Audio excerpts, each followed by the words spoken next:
O Veritas Libera hoje traz um jovem músico que tem um conhecimento muito além da música. José Maria Matias, muito bem-vindo. É um prazer tê-lo aqui conosco. Muito obrigado pelo convite, é uma questão de estar Fala convosco. devagar, hein? Vou tentar. José Maria é português e ele é bem tradicional, então vou pedir que ele fale devagar para que a gente possa atingir um público mais amplo. Não, claro que sim. Então, obrigado pelo convite. É um gosto enorme estar convosco. E pronto, estou à disposição para as vossas perguntas e interações. José Maria, quem é José Maria Matias? Essa é uma ótima pergunta, porque eu próprio também tenho, por vezes, dificuldades em responder. Mas, essencialmente, eu diria duas coisas, que são as minhas duas grandes paixões desde sempre. Que foi tanto a música e as artes, como a política. E depois foi engraçado porque estas paixões foram-se desdobrando em mais paixões. Na música foi pelo clarinete, portanto, e comecei a aprender clarinete em Portugal. Depois comecei a gostar muito de orquestra. Depois comecei a gostar muito de direção de orquestra. Depois na política, eu nasci numa terra que foi governada, ainda hoje é governada pelo Partido Comunista, há 50 anos. E portanto, foi muito pelo espírito de oposição a esse que também nasceu uma vontade de serviço. E depois, também pela política, comecei a ter um gosto maior pelas relações internacionais. E depois, a juntar a isso, fui estudar música, fui para fora, fui para Londres. E aí foi uma época gira, porque foi 2014, estava a haver o referendo da Escócia pela sua independência do Reino Unido. Depois, a seguir, foi o referendo do Brexit. Depois foi o terrorismo na Europa. E tudo isso em Londres foi uma experiência muito forte. E depois, quando dei por mim, também estava muito apaixonado pelas relações internacionais. E acabei de estudar música e voltei para Lisboa. E fui depois também estudar ciência política e relações internacionais. E depois fui para a educação. Portanto, comecei uma carreira na educação como professor, tanto de música como depois de relações internacionais. Mas você também fez relações internacionais aqui em Portugal ou fez lá em Londres também? Fiz em Lisboa. Portanto, fez aqui. Eu regresso em 2018 e depois, mais tarde, vou para a Universidade Nova estudar Relações Internacionais e Ciência Política, mais num âmbito depois da União Europeia. Zé, é muito comum a gente ver os jovens hoje com uma linha ideológica e que claramente não é a sua linha ideológica. Eu, pessoalmente, também tenho uma paixão muito grande pela música e acredito que uma boa música, né, bem elaborada, com uma partitura não tão fácil, né, de 3 ou 4 notas apenas, ela eleva o nosso sentimento. Você acha que essa sua linha ideológica mais conservadora tem a ver com a educação, tem a ver com a música? Enfim, como que esse jovem não se deixou levar por esse ritmo que a maioria se deixa hoje em dia? Muito bem colocada a pergunta. Eu acho que tem que ver tanto com o meu pai como com a minha mãe, que não eram coisas diferentes, mas importantes. Com a minha mãe estudou História da Arte. E pronto, desde cedo, comigo, também com a minha irmã, nós íamos visitar museus. A minha mãe era muito fã de Picasso. Hoje, por acaso, eu gosto de Picasso, mas nem é o meu favorito, mas lembro-me perfeitamente de Picasso, depois de Caravaggio também. Caravaggio hoje sou muito fã. Mas pronto, a minha mãe introduziu-me muito, tanto a mim como com a Rita, à história da arte. Pronto, e fomos visitar os museus e aprendíamos muito. Uma coisa que eu acho que hoje não temos tempo para isso é espantar-nos com as coisas bonitas. Uhum. Isso é uma coisa super importante e contracorrente já agora também. Portanto, respondendo já essa parte da pergunta, num ritmo diferente daquele que nós somos, a capacidade de parar, de olhar para uma obra de arte e perceber o que é que está à nossa frente com calma, tirar 10, 20 minutos, isso aprendi com a minha mãe desde pequenino e é uma sorte imensa. Uhum. E depois com o meu pai, começou numa carreira de toxicoterapeuta. Portanto, numa época muito complicada em Portugal, nos anos 90, onde nós, quer dizer, em Portugal houve um flagelo enorme de drogas e, portanto, e o país teve que tomar medidas e, aliás, hoje até, internacionalmente, o país é conhecido como um caso de sucesso no combate às drogas e foi, pronto, nesse aspecto tenho um orgulho enorme porque o meu pai esteve na linha da frente desse combate portanto, às vezes fui conhecendo circunstancialmente pessoas com quem o meu pai teve que tratar, e era uma coisa que também enche muito orgulho. Mas lá está, então, mas aí havia assim um grande espírito de serviço. E, portanto, posso dizer estas duas coisas, que é a capacidade de me espantar e de olhar para uma coisa bonita e a capacidade também de espírito de serviço. Isso é uma coisa que vem da paternidade e da maternidade. Portanto, e isso depois também conjuga, em parte, naquilo que é uma pessoa que não quer estar no ritmo, se calhar, de uma pessoa que não se apaixona por nada, que não consegue olhar para uma coisa e ficar espantada, e de uma pessoa também que não consegue ficar empática com a situação do outro, diria. Isso é até interessante, né? Já puxou um assunto que eu nem imaginava, mas vamos lá. Hoje, em Portugal, é permitido uma certa quantia de droga, né? Ou não? As drogas não estão nada liberadas em Portugal. Como que está? Não sou o maior especialista nisso. O que é que acontece? Há um certo fechar de olhos, portanto, é muito tradicional na escola, começar-se com fumar um charro ou tudo Mas isso. a plateia pode dar opinião A também. plateia ajuda. A plateia pode falar. Até onde eu sei, são 25 gramas a pessoa pode portar para usar a droga. Né? 5 gramas? Não, depende da substância. Dependendo da Sim. substância. Para 5 dias de consumo. Então, Ok. E daí é 5 dias de consumo, dependendo da substância. Então, pronto, já Sim. temos aqui uma pessoa que conhece mais do assunto. o pai toxicólogo. O toxicólogo está aqui e está ajudando a gente, porque nem imaginei abordar esse assunto, mas como que um país que teve que lutar bravamente contra a droga, hoje permite uma... Isso é um ótimo tema e é muito interessante porque na Europa e agora também em Portugal, também com o problema que nós enfrentamos relativamente à migração, quer dizer, que é um problema que tem sido estruturalmente falado pela direita em que estou inserido, trouxe outra vez novamente um problema que nós achávamos que estava resolvido. E traz consequências muito grandes. Ao nível das escolas, sociologicamente as escolas mudaram muito.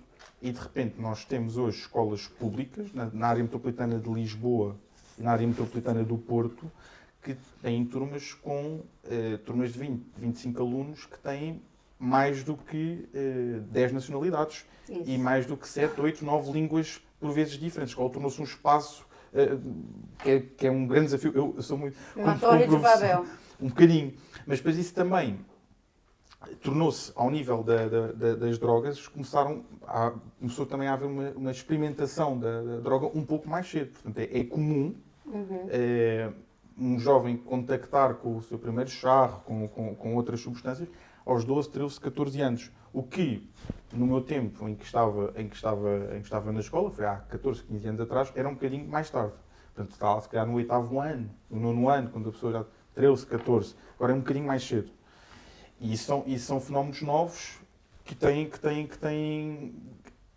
por fruto também do socialismo, do fechar de olhos a uma série de coisas da realidade que comprometem os pais e que deixam a escola um espaço mais inseguro para os alunos. Como que o José Maria, porque assim, eu pessoalmente, um dos motivos que me trouxe a Portugal foi que eu esperava encontrar aqui ainda a cultura portuguesa. A fé, a família. O avô do meu marido jurava que a Coca-Cola jamais entraria em Portugal. Mas isso né? é mais evidente aqui em Lisboa e no Porto. Nos interiores por onde a gente já passou é menos. Continua um pouco mais tradicional. Mas mesmo no interior já não está tanto. Por exemplo, Serra da Estrela tinham as procissões e ali as pessoas locais faziam o próprio vinho, o queijo da serra, e durante a procissão eles te convidavam à casa para você experimentar o vinho, o queijo da casa. E hoje em dia a gente sabe que se não for carimbado, rotulado, avaliado, não pode vender. Então também se perdeu muitas tradições. Mas como que o Zé Maria, que vem de uma tradição portuguesa, de uma casa onde a mãe ensinou a ver o belo, onde o pai ensinou a empatia.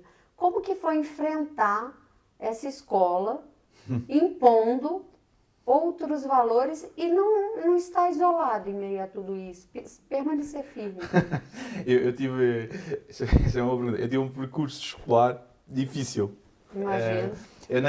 Andei sempre na escola pública, toda a minha vida. E não faço, não faço disso gala, mas pronto, é o meu percurso. Andei sempre nas escolas perto da minha casa. Portanto, nunca escolhi, nunca fui para uma escola por alguma razão ideológica ou religiosa que poderia ter acontecido. Mas pronto, foi sempre para a escola de casa. E tem coisas, eu hoje acho isso uma experiência ótima, por acaso, não estou... Portanto, eram escolas profundamente anticristãs, muitas vezes, assim, sobretudo a última, no terceiro ciclo. Sentia-se muito uma falta muito grande de correspondência com o transcendente, portanto, e um grande desprezo pelo cristianismo, e isso gostava muito. E ao mesmo tempo... Mas em que zona é isso? Seixal. Seixal? Seixal, depois eu não disse isso, mas isso pode ser interessante. Portanto, o Seixal está na região de Setúbal e é a região do país que tem menos católicos praticantes e depois também menos cristãos. Portanto, e tudo isso. Isso é uma coisa muito chocante, se calhar, para um país como Portugal. Mas isso pode ter alguma relação com o tempo que os mouros ocupavam aqui a região da Península Ibérica, ou você acha que isso não tem nada a ver? Porque pode ter, né? Porque não foi expulso todo mundo, só os soldados, né? Uma parte deles ficaram aqui, né? Não tem, ou seja, não é porque o sul do país seja mais islamizado, não é bem isso. Mas é verdade, e depois historicamente, nos grandes movimentos portugueses da história de Portugal, entre o absolutismo e o liberalismo, entre depois no Estado Novo, depois... Houve sempre uma diferença grande entre o sul e o norte do país. E há uma preservação da identidade muito portuguesa no norte. E depois, por exemplo, há uma dependência maior do Estado Central desde sempre da parte do sul. E isto depois tem várias explicações. Por exemplo, sei que ao nível da agricultura, o norte tem melhores capacidades do que o sul. Portanto, gera maior... É possível ser mais independente no norte do que no sul do país. Pronto, há assim algumas coisas também da geografia que fazem com que o norte tenha, se calhar, preservado uma certa identidade que depois no sul, se calhar, se desvaneça com mais facilidade. E é engraçado ver nos vários movimentos da história de Portugal. Vou jogar mais uma pergunta interessante. Você falando isso, eu lembro muito da história de Portugal, né? Aonde nasceu Portugal foi no norte, né? Dom Afonso Henriques, né? Sim. E isso deve ter dado uma força muito grande para o norte ter essa identificação com a soberania do país, né? Sim. Portugal, eu gosto muito de contar esta história. Eu acho que a história é bonita. Eu acho que Portugal é um país, é um país fantástico. Para mim é o melhor país do mundo. E a história, a morfologia da palavra Portugal também explica bem isso. Portugal é derivado de duas palavras, que é Portus Grau. Então, à época, quando Portugal foi criado, foi também muito inspirado por São Bernardo de Claraval, que foi um santo muito importante no século XII para toda a Europa. À época também na fase de reconquista, não é? Da luta contra a islamização europeia, portanto, muito atual. E ele concebia um país cristão que nascesse na Galiza e que fosse sempre a andar até sul. Portanto, que fosse era quase varrer os mouros. Hoje dizemos deportação, na altura era varrer mesmo os mouros até chegar ao sul. E é interessante porque esse processo em Portugal durou, portanto, começou em 1143 com Dom Afonso? Não, começou um bocadinho antes. Começa um movimento do reino. Isso porque depois há uma discussão muito engraçada, mas eu depois toco aí. Mas a palavra é bonita, porque é Portus Grau. Então, para São Bernardo e depois para Dom Afonso Henriques, Portugal... Mas não tinha o condado de Portugalense? Portucalense, sim. Mas depois nasce como reino de Portugal. E Portucalense também, e de Portugal, era porque a tradição cristã acreditava que o Santo Grau, portanto o grau da última ceia, estava em Braga. Portanto, portanto, quando os apóstolos foram espalhar a palavra, portanto, depois da morte e ressurreição, Tiago veio para a zona da Península Ibérica e teria estado muito entre Braga e a Galiza. Pronto. E a tradição diz que ele traz o Santo Graal com ele. E que o Santo Graal estaria nada mais, nada menos do que nascer de Braga. E, portanto, Portugal nasce com esta inspiração de ser o país onde está o Santo Graal. Pronto, e isso é uma tradição que é lenda, não é? Com certeza, mas que dá uma dimensão cristã a Portugal que é completamente inegável. Quer dizer, não se pode dissociar uma coisa da outra. A partir do momento em que Portugal deixar de ser cristão, deixa de ser Portugal ao mesmo tempo. Isso é muito claro durante mais de 800 anos da história de Portugal. Portanto, e isso não me parece que tenha mudado. Mas essa questão de 1143 é muito engraçada, porque acho que é uma discussão que em Portugal não se faz e devíamos fazer. Porque em 1143 o que é que acontece? Temos a assinatura do Tratado de Zamora, que basicamente é o reconhecimento do reino de Castela, de que Portugal é um país, é um reino autónomo. Agora, eu acho que isto é uma péssima data para celebrar a independência. Porquê? Porque os castelhanos, quer dizer, eram os principais adversários que ameaçavam as fronteiras, portanto, não queriam a autonomia de Portugal. Portanto, serem eles a reconhecerem a autonomia de Portugal é o último passo. Eles nunca reconheceriam uma coisa que não existe sem serem obrigados a isso. Portanto, para os espanhóis, para os castelhanos reconhecerem Portugal, era porque Portugal já era uma realidade. Já existia. Portanto, a fundação de Portugal não é 1143, é antes disso. Porque nunca poderá ser associada, nunca podemos associar o nascimento de Portugal pela uma concessão espanhola. Já existia uma vontade, né, pelo que eu li e entendi, que já existia uma vontade e com a morte do pai de Dom Afonso Henriques, ele trava a batalha com o exército da mãe e a partir dali ele pede ao reino para que ele tenha independência. Só que aí só é reconhecido pelo Papa, acho que depois de quase 5 anos, alguma coisa assim ou mais, 1147, se não me engano. Não. O Papa reconhece, depois faz uma bula papal em 1179, que é quase mais de 40 anos depois. Mais de 40 anos depois. Que é impressionante também. Nós poderíamos celebrar a independência aí. Eu tenho uma data, ainda hoje ainda ninguém desafiou, mas de fundação de Portugal. Eu diria que é 1139. Porquê? Porque é nessa data, é na Batalha de Ourique. E a Batalha de Ourique é a batalha em que Dom Afonso Henriques vai enfrentar os 5 reis mouros. E nessa batalha, os portugueses, Qual que é essa data? 1139. Penso que seja em julho, não tenho certeza absoluta.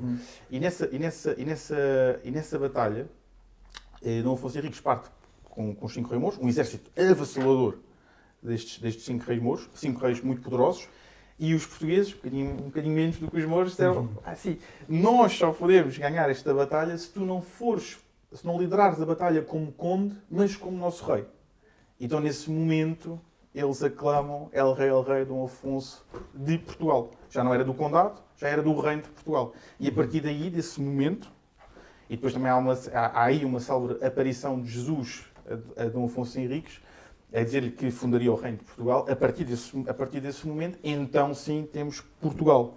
E começamos a ter, não uma língua própria, isso depois só mais tarde com o Dom Dinis, mas começamos a ter moeda própria, começamos a cunhar como um brasão próprio de Portugal. Tudo isso começa a aparecer, mas em 1139, não 1143.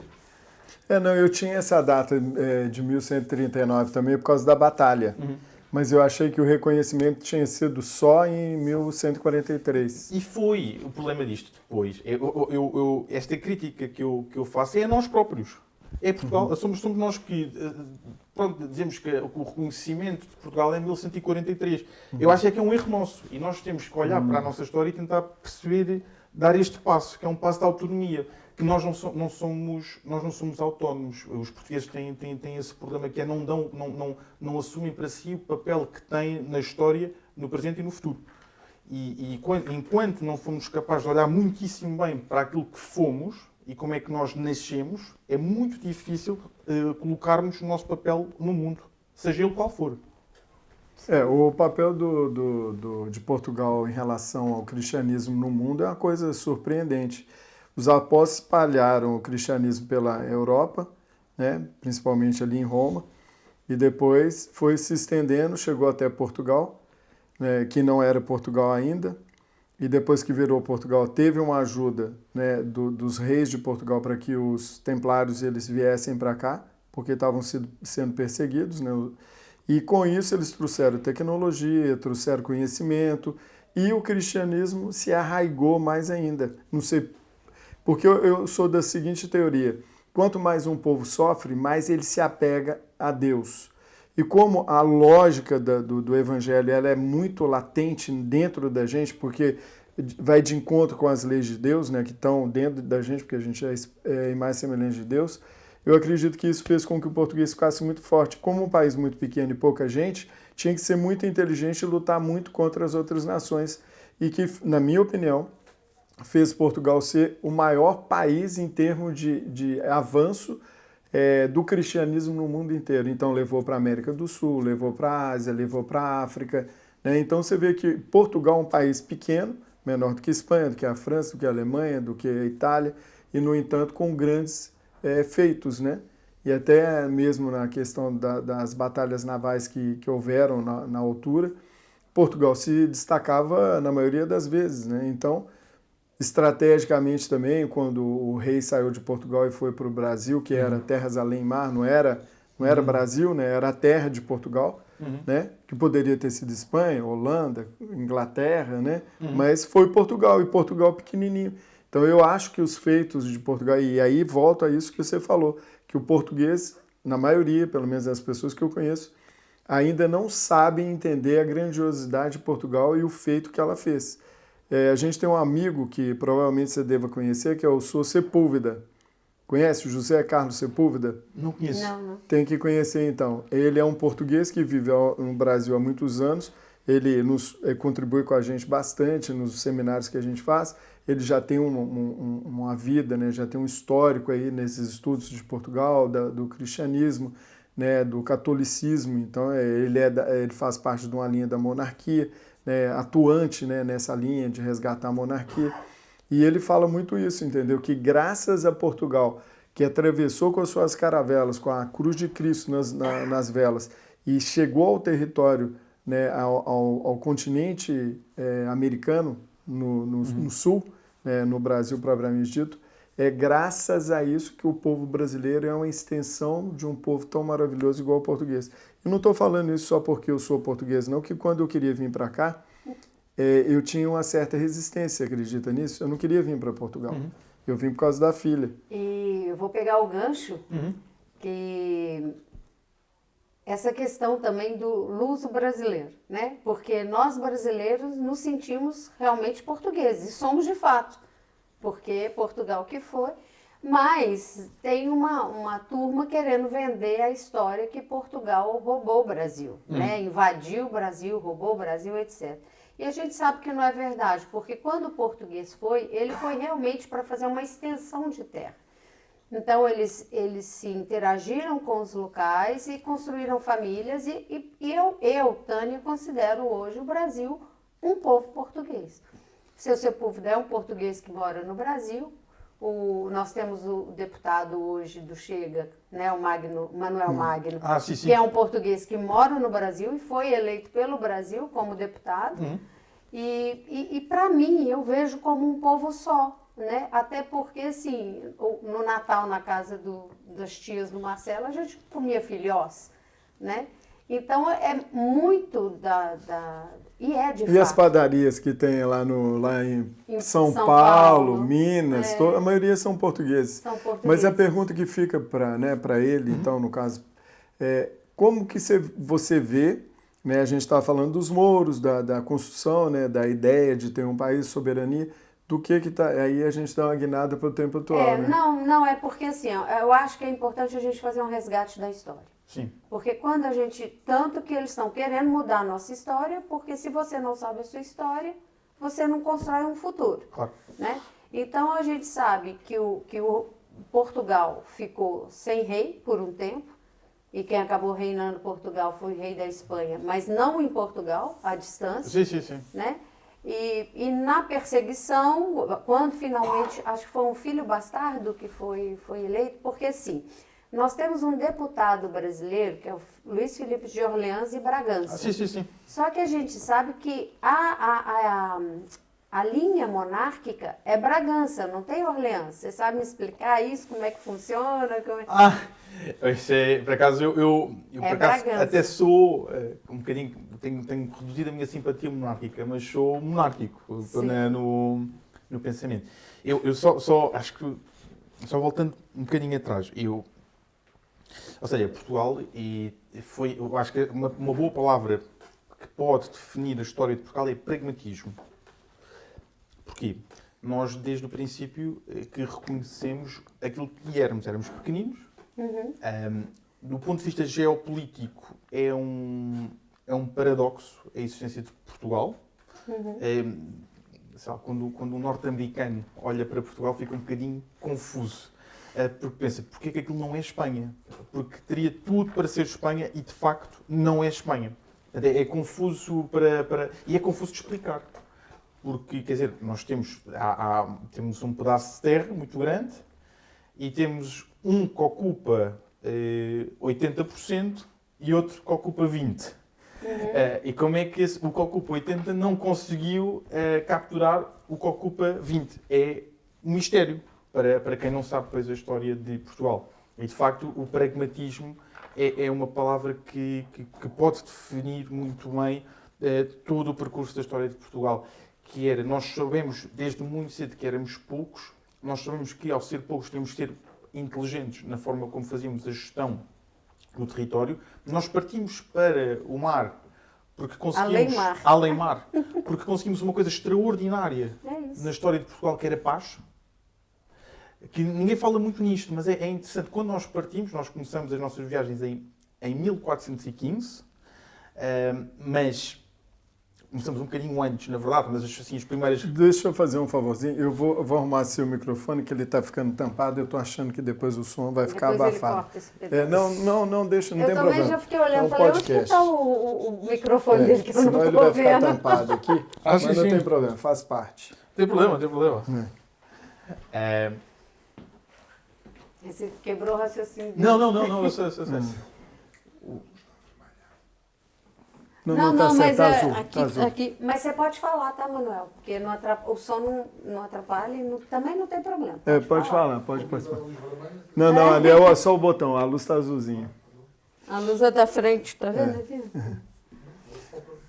E aí você estava falando... Sim, então, as nossas primeiras viagens foram no princípio ali de 1400, 1415, pronto, por aí. E o que é que acontece? A Europa estava a viver um período dramático do ponto de vista dos conflitos. Era a Guerra dos 100 Anos entre franceses e ingleses, que só foi resolvida depois muito mais tarde. Portanto, só no final do século, acho que se não estou em erro, é que foi resolvida.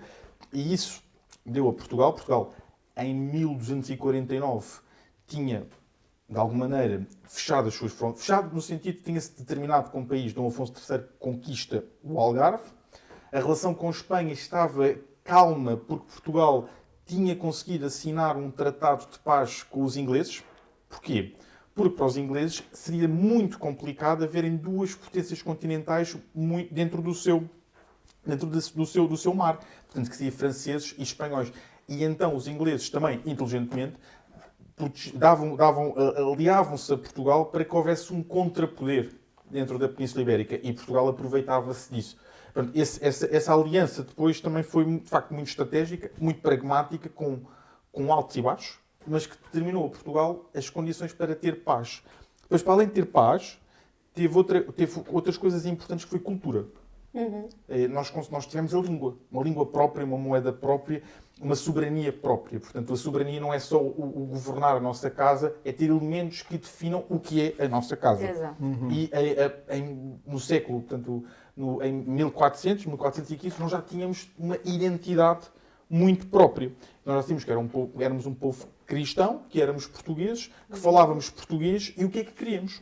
Nós queríamos expandir o nosso horizonte, porque Para a Espanha não conseguíamos nada e só poderíamos crescer se nos virássemos para o mar. E foi isto que nós fizemos. Foi, de facto, um grande, portanto, um aprofundamento muito grande daquilo que nós somos e para onde é que nós poderíamos crescer. Pronto, isso é o mistério da história de Portugal. Foi, de facto, foi construída por pessoas, por poucas, mas por algumas pessoas com um grande discernimento. Nesse aspecto. Depois, o que leva também, já agora, e por isso aí também falava disso, que é o processo de expansão portuguesa é muito diferente depois do processo francês e do processo inglês. No nosso caso do Brasil, holandês também, né? Que a Holanda sim, também teve... Sim, sem dúvida, porque depois, o que é que acontece? Portugal, quer dizer, eu também tenho, não sei se sabem, a minha mãe é moçambicana, pronto, depois a minha avó também, e portanto tenho essa descendência, e portanto também sou fruto dessa Portugalidade que foi para fora. E portanto, a forma como Portugal olhou para o além-mar era de um grande plano de igualdade, portanto, na fé cristã. E o padre António Vera fez um trabalho muito importante de dizer que as pessoas que nós descobríamos no além-mar eram filhos de Deus e que tinham que ser tratados de igual para igual. E esse passo é feito primeiro por portugueses. Não é feito nem por franceses, nem é feito por ingleses. Então, quando... Agora, nestas discussões, nestas guerras culturais do século XXI, se tenta trazer para Portugal as discussões que estão a ser feitas em França e em Inglaterra, é muito injusto para com a história de Portugal, porque não foi exatamente assim. Exato. Não acho que haja problema nenhum, e portanto não estou polarizado nesse ponto, para dizer o seguinte: a história de Portugal tem muitos erros. Tem. Todas as histórias têm erros. Mas o nosso erro nunca passou por olhar com desdém ou com falta de humanidade como princípio para o outro, porque isso foi-nos incutido muito, muito cedo. E isso é que faz com que, de facto, o período de Portugal além-mar seja definido de uma maneira muito diferente daquilo que é definido, por exemplo, por franceses ou por ingleses. Portanto, até porque a princesa portuguesa que nós temos, né, que é a princesa Isabel, era conhecida pela sua humanidade, né? Era uma princesa muito preocupada com o outro. Ela não chegou a reinar, né? Porque Pedro II não morreu para que a filha assumisse.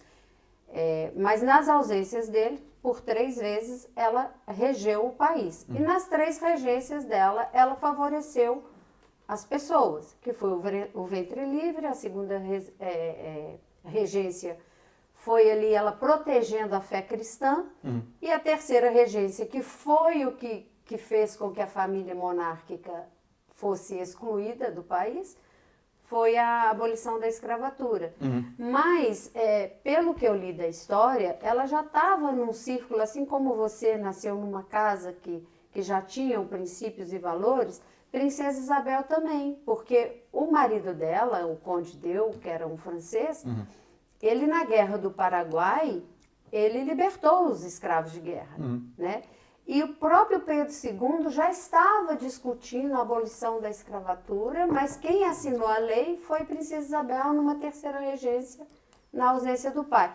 Então, isso traz para mim essa visão humanitária dos portugueses, né? E eu acredito que esse é um milagre de um país pequeno, de um povo que os jovens migram e sobrevive, porque ele sobrevive na fé. Ele tem uma base sólida que é a fé cristã, que é o patriotismo, que é o pertencimento. E é isso que a gente vê, que o que aconteceu na história está se repetindo, porque com essa imigração desenfreada, porque Portugal está com as portas abertas, sim. As pessoas vêm, qualquer lugar do mundo que você for, que não é o seu país, o mínimo que você tem que ter é proficiência na língua. Claro. E as pessoas cá vêm sem sequer falar o idioma. Então, por isso que eu falo que a gente tem que saber a história, para que a história não se repita. Claro. Né? Claro. E eu quero saber, você como um jovem, né? E graças a Deus, aqui em Portugal, a gente vê muitos jovens acordados, digamos assim. Preocupados com ver o lado bom da vida, com a fé cristã, com enxergar o bonito, o belo, princípios e valores. né? E por isso que eu acredito que Portugal vai continuar sobrevivendo, porque os jovens, que é essa nova geração, aqui a gente vê crescendo no bem. E você, como um jovem, como é que você enxerga Portugal daqui 5, 10 anos? Isso é uma grande pergunta. Eu tenho esperança. Portanto, a esperança é uma virtude teologal que eu tento ter. Portanto, eu tenho esperança para o país e, no fim, também sabemos que isto é temporário. Portanto, não há problema. Então, eu acho que este problema que fala, e bem, é muito grave. É um problema global que há alguns senhores do mundo que acham que são donos do mundo, querem continuar a ser donos do mundo, acham que se eliminarem a nossa noção de identidade, se nos disserem assim, apaguem as vossas diferenças, são todos iguais, é muito fácil eu estar aqui em Portugal como estar na Antártida, porque é muito semelhante. Eu gosto muito de Londres. Foi que vivi lá e tudo mais. Mas lembro-me perfeitamente da primeira vez que saí. Foi da estação de Bayswater, que existe, por acaso, há uma grande uma comunidade de portugueses e de brasileiros. Portanto, também tem essa particularidade. Mas quando saí da estação, vi um restaurante italiano, um japonês, um restaurante chinês, um restaurante tailandês, um restaurante... imensos restaurantes. Aquilo parecia que estava a ver o mundo todo à minha frente. Foi bonito. Foi bonito de ver e achei espetacular. Quero ir a cada um destes restaurantes. Mas, ao mesmo tempo, depois, pensei um bocadinho nisto, que era um bocadinho chato que o mundo todo fosse isto. Que era, vou a cada cidade e há um restaurante indiano, japonês, italiano. Era uma chatice enorme. Porque, de repente, quer dizer, tem que haver um sítio para os franceses, tem que haver um sítio para os italianos, tem que haver um sítio para os chineses, tem que haver um sítio... E é bom que assim seja. Porque depois o que é que acontece? Não sei se... Eu gosto muito de comida chinesa, mas depois dizem-me assim, esta comida chinesa que tu vais comer é europeia. E depois é igual aqui como é igual em todo o lado. Se fores à China, nunca fui à China, um dia gostava de ir, não é nada disto. Esquece. E portanto, eu acho que de repente parece que é tudo superficial. O risco que estes senhores querem é colocar-nos em caixas em que vamos a algum lado e é tudo igual. É tudo um centro comercial. E nós andamos por aqui, portanto, se eu estiver em Portugal, estou em Portugal. Se eu estiver num sítio que nem sabe a língua, não há problema, porque há aqui elementos. E o que é que a pessoa perde? Perde direitos. Perde a sua capacidade de defender aquilo que é o seu direito, perde a sua identidade, perde o respeito por si, perde muito, não é? Nós somos a nossa casa. Reparem nisto. Nós deixámos de ser nómadas há muitos anos atrás, e isso foi um avanço civilizacional. E porquê? Porque descobrimos o fogo. Porque, entretanto, depois descobrimos a agricultura. Deixámos de andar de um lado para o outro para nos fixarmos. É uma coisa humana, fixar, é uma coisa boa ter casa. Mas agora convencem-nos que ser nómada é espetacular. E até há os nómadas digitais. E isto até é uma coisa boa. Posso trabalhar aqui, posso trabalhar na Tailândia, posso trabalhar... Não tenho raízes. Isto é uma coisa... E para o Estado isso é maravilhoso. Para o Estado totalitário, né? Não é? Exato. E convenceram-nos... Uma coisa que está tão enraizada na humanidade, que há milhares e milhares e milhares de anos nos disseram que é bom ter uma casa, que é bom fixarmos. De repente há uma geração de senhores que mandam no mundo que dizem que não. Que você não vai ter nada e vai ser feliz. Exatamente. O que está na moda é não ter nada, é não ter raízes, é poder estar em todo o lado. Ao serviço de quem? Para fazer o quê?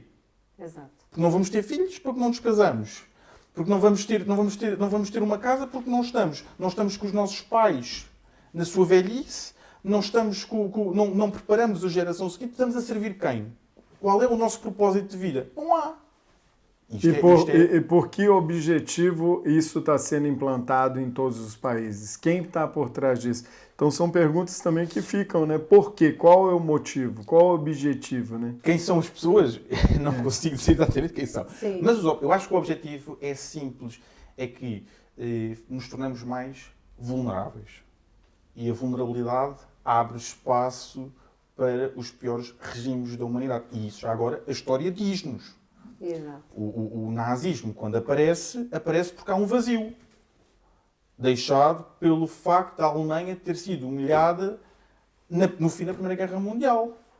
Quando nós temos o comunismo na Rússia, aparece porque há um vazio. Porque há um processo de industrialização, há muita pobreza, há falta de meios, há espaço para que apareça alguma coisa que totalize e que preencha as pessoas. E, de facto, quando nós estamos mais vazios, mais vulneráveis, estamos mais expostos a ser confundidos ou a ser outro tipo de ideologias, outro tipo de propósitos. E ficamos reféns, não só de ideias, mas também de pessoas muito concretas. E aí sim, esses tais donos do mundo. E, portanto, o que eu digo é que este tornou-se quase revolucionário querer ter uma família e querer ter uma casa. Eu vi, antes de estar no Chega, estive num partido de centro-direita.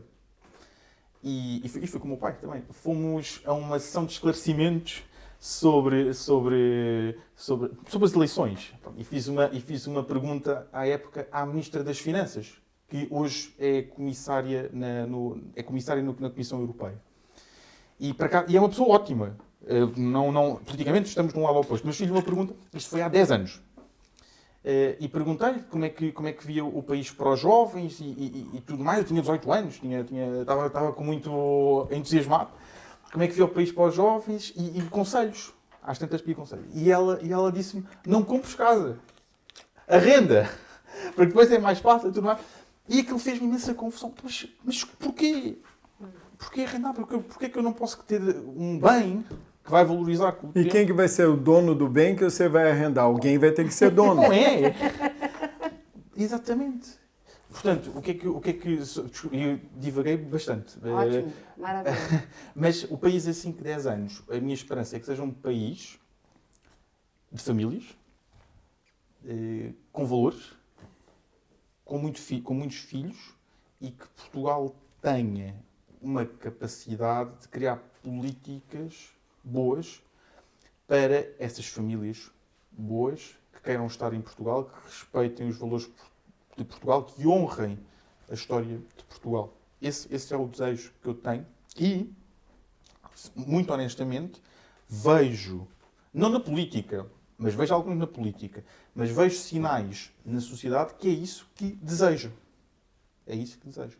Eu gostava de que houvesse um partido político que dissesse, ainda não há, mas gostava que houvesse um partido político que dissesse portanto, o país, depois vamos ver os gráficos eleitorais, portanto, o país está muito preso por uma geração de pessoas que continuam a votar no PS e depois o segmento da idade são mais velhos, são pessoas que têm medo de perder as suas reformas. E, legitimamente, quer dizer, a pessoa trabalhou para a sua vida, tem medo que isso possa ser colocado em causa. E, de facto, foi.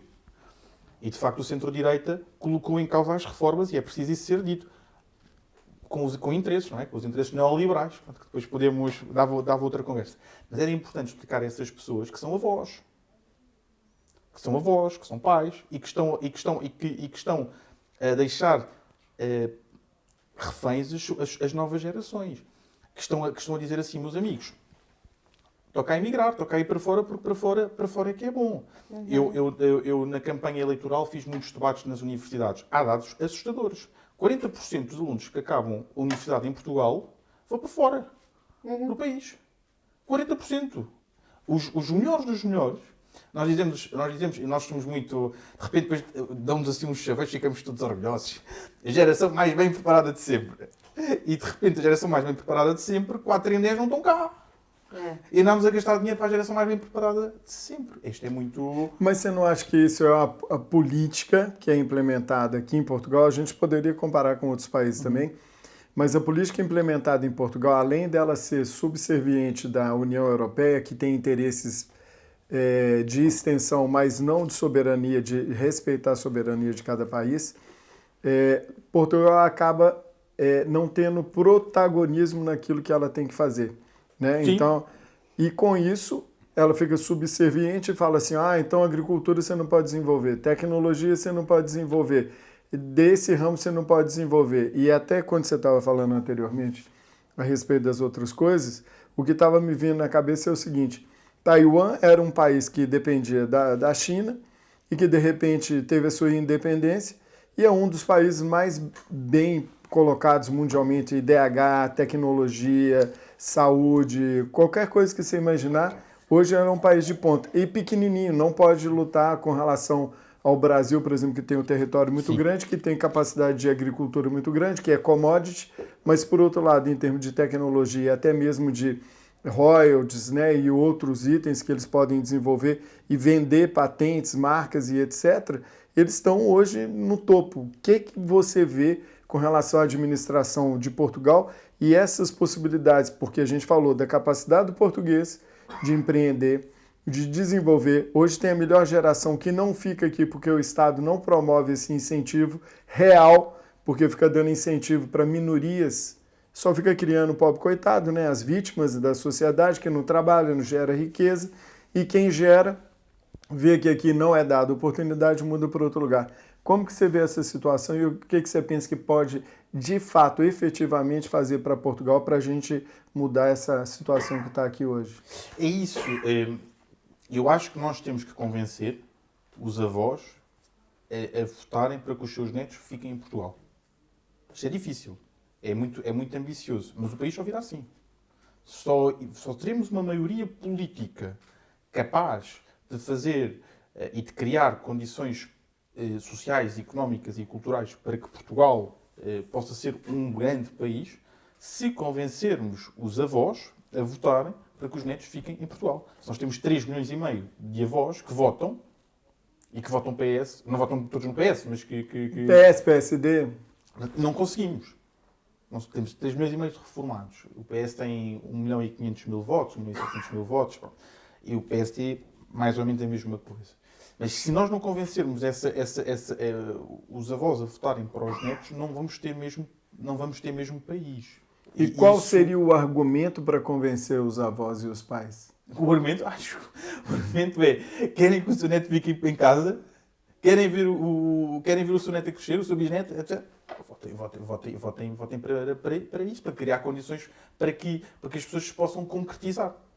O país, nós temos tido vários jovens portugueses que de facto têm-se formado e que têm tido sucesso profissional e tudo mais. Diga-se de passagem, o Miguel Milhão, que é bem sucedido, Sim. é um português empresário bem sucedido. Sim, claramente. Mas onde é que as pessoas vão procurar o reconhecimento profissional e a capacidade para crescer? É fora de Portugal. Portugal não foi capaz de conseguir criar instituições que servissem e que promovessem o crescimento. Por acaso, eu nem gosto muito do Prémio Nobel, normalmente, e critico. Mas o Nobel da Economia deste ano é um livro. É até engraçado. Se calhar vocês conhecem. Se não conhecem, eu recomendo. Que é o Por que Falham as Nações. Que é Why Nations Fail. É um livro muito famoso, em Portugal fez muito sucesso.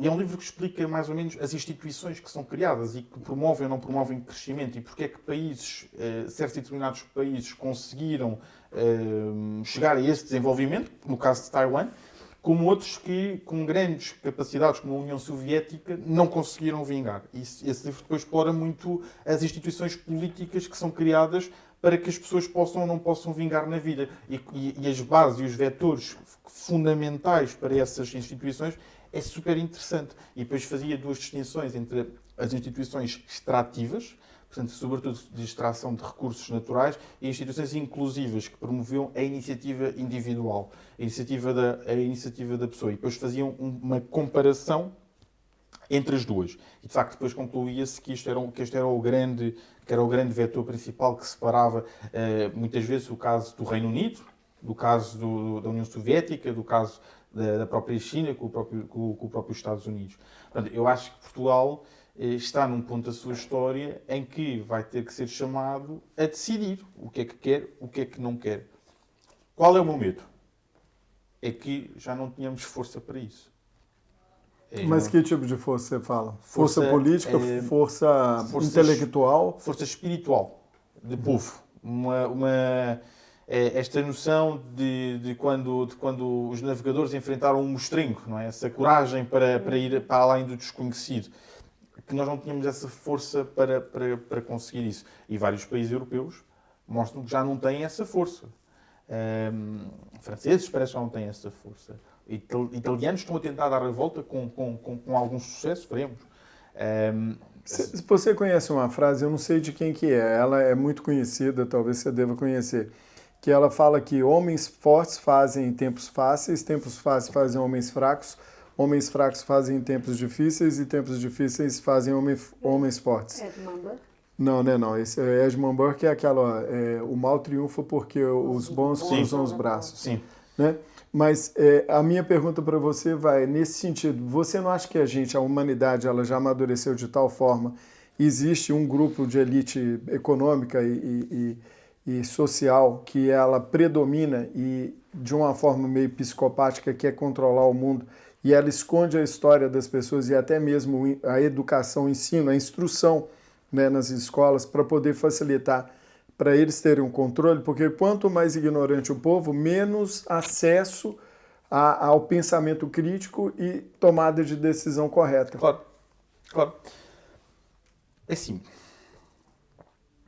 claramente que nós estamos numa fase da história que queremos que não estamos, ou seja, que deixamos a história apagar.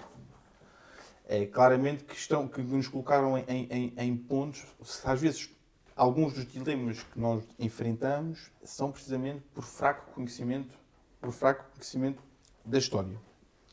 Mas apesar de tudo, eu acho que há alguns fatores de esperança.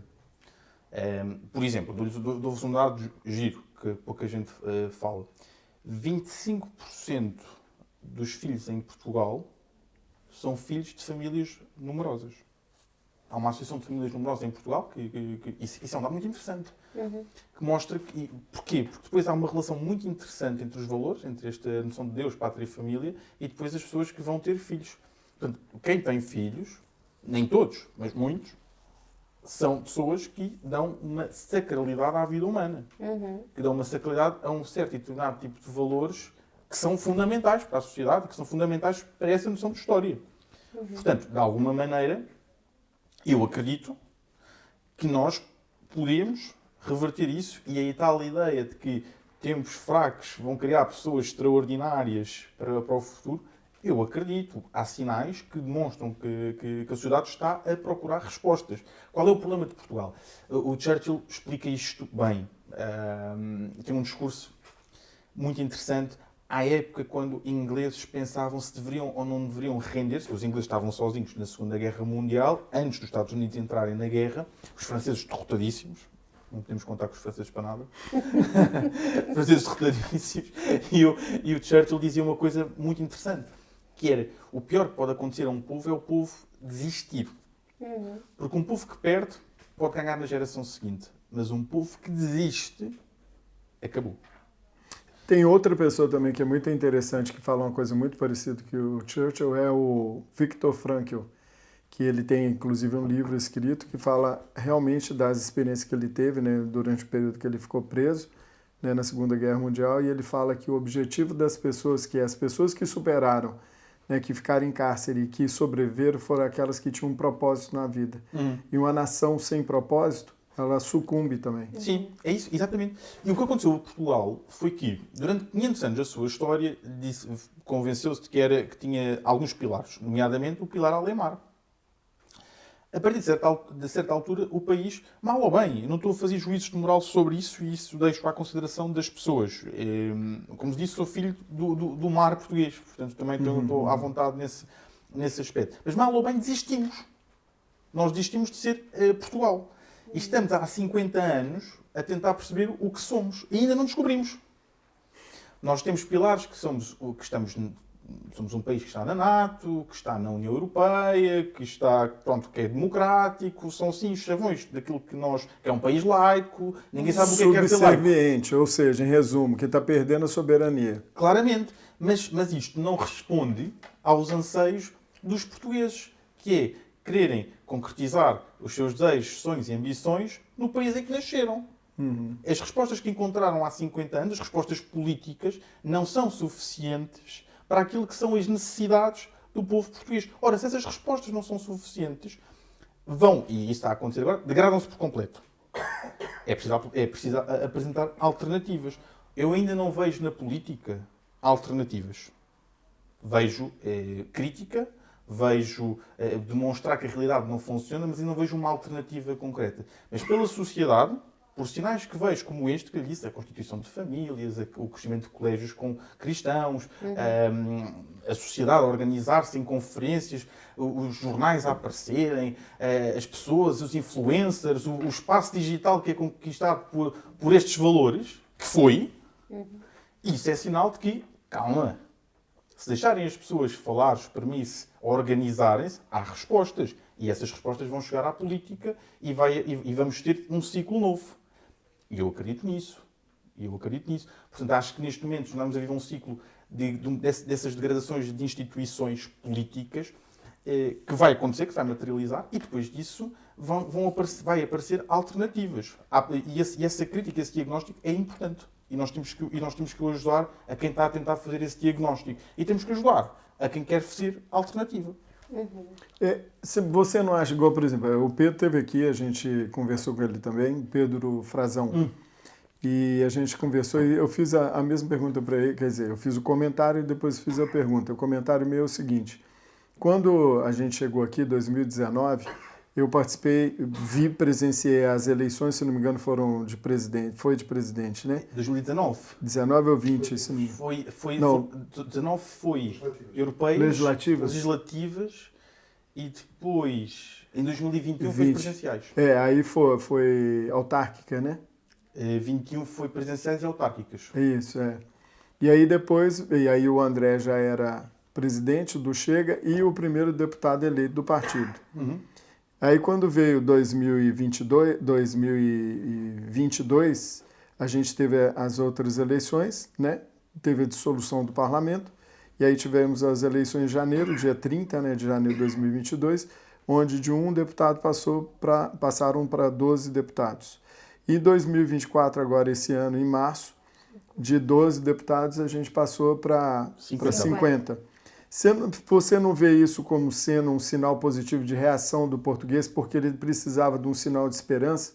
E eu não estou dizendo que o André Ventura é uma pessoa perfeita, porque perfeito na Terra foi só Jesus Cristo, mas eu estou querendo dizer, e tem muitas pessoas que entram no mesmo partido que têm até pontos de vista um pouco diferentes.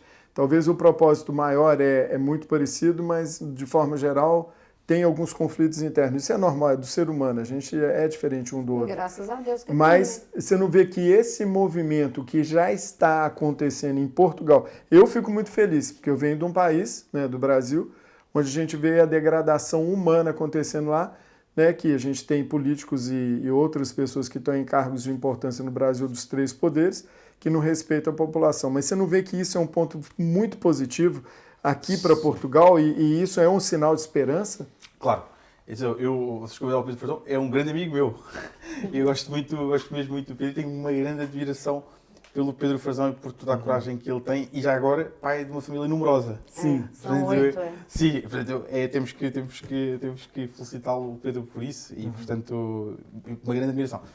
Sobre isso, é um sinal de esperança, claro.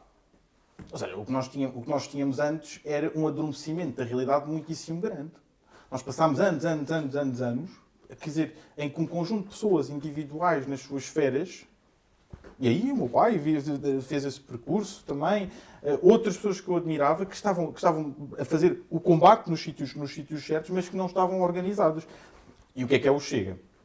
O Chega, como um partido de direita, que eu estou, é um partido que congrega uma série de pessoas que há muito tempo estão a diagnosticar problemas sistemáticos da realidade, que compreendem a realidade, de pessoas que de alguma maneira dizem as respostas políticas que foram encontradas pelo regime não são suficientes. Não são suficientes. Ora, isto é importante. Foi importante porque isto rompeu e deu uma perspectiva nova. E, de facto, o resultado político que o Chega teve, a eleição de um deputado, dos 12 deputados, dos 50 deputados, é extraordinário. Pergunta-me, isso é suficiente? Eu acho que não. Ou seja, dentro disto que foi extraordinário e que foi, de facto, eu lembro-me perfeitamente de uma vez ter tido um jantar com um senhor que escreve muitíssimo bem, tem uma biografia sobre Dom Afonso Henriques muito bonita. E ele dizia-me que um fenómeno como o Chega aparece de 50 em 50 anos e que, portanto, temos de entrar e tudo mais. Eu acho que isso não é necessariamente verdade à luz dos dias de hoje, consoante o contexto internacional. Mas, de qualquer maneira, o sinal que o Chega deu ao país e ao mundo é assinalável. O que é que acontece aqui? Que me parece relevante. Mais do que hoje, e esse é o problema acho que os movimentos políticos têm as suas forças e as suas fraquezas, como todos. E eu acho que essa é a força do populismo, que eu gosto, eu sou populista, portanto eu acho o populismo uma coisa fantástica. A força do populismo é apresentar factos, apresentar a realidade como ela é, e não tratar as pessoas por parvas. Isso é muito importante. Mas também tem uma segunda parte muito relevante, que é apresentar soluções. O que é que eu acredito? Acredito que na fase em que o Chega está, tem desafios. O primeiro desafio é não perder a sua identidade. Isto é, atingiu 18%, quer atingir 30%, 40%, e esse desafio leva para um dilema muito grande, que é, como é que é? Vamos convencer as pessoas das nossas ideias ou vamos abrir espaço para tantas ideias, que percamos os referenciais daquilo que nos levou até aqui? Isto é problema.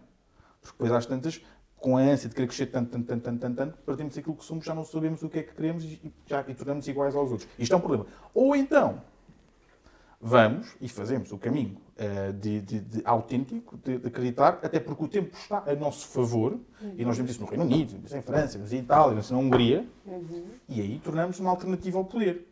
Eu acho que esse é um debate que acontece dentro do Chega. E, portanto, eu acho que esse debate é normalíssimo, faz parte da vida dos partidos, faz parte da definição do que é que somos, do que é que não somos, mas isso é o que vai definir se o Chega será o partido de 50 anos ou se será um movimento político importantíssimo que abriu espaço para outras alternativas. Esse é o dilema que o Chega enfrenta hoje e que está definido.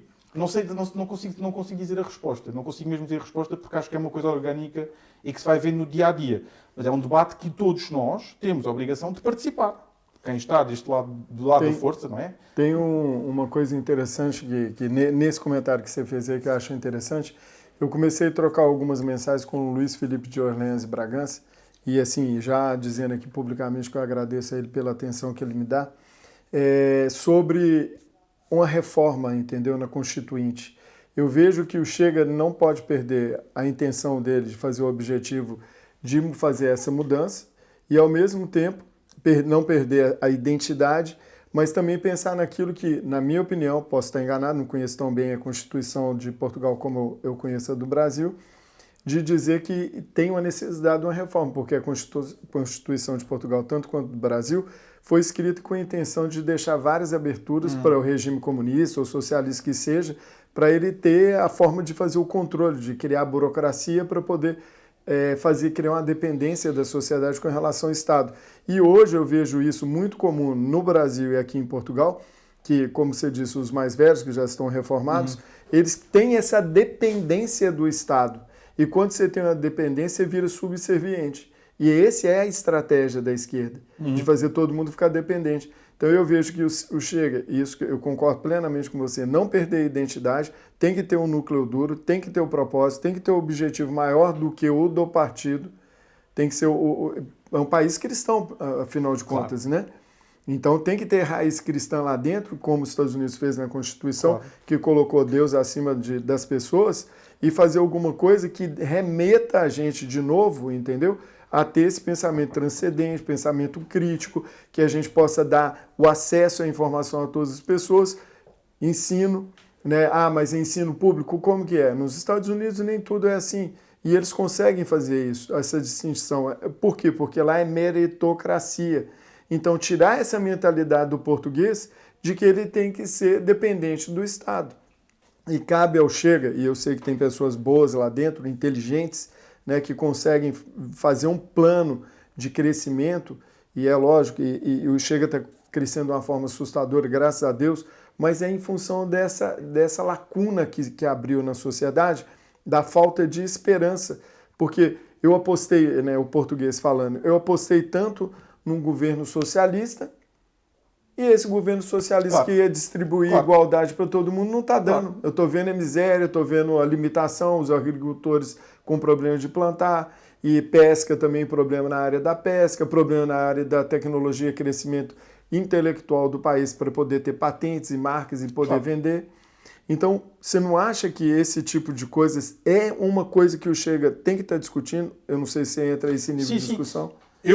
Por acaso, isso é uma boa crítica, que se pode fazer e muito construtiva, que é o Chega, desde o seu princípio, desde 2019, tinha este ímpeto da Quarta República e pode-se dizer, e isto é verdade, tem perdido um bocadinho este ímpeto. E eu, por acaso, até tenho pena, porque acho que é uma coisa boa.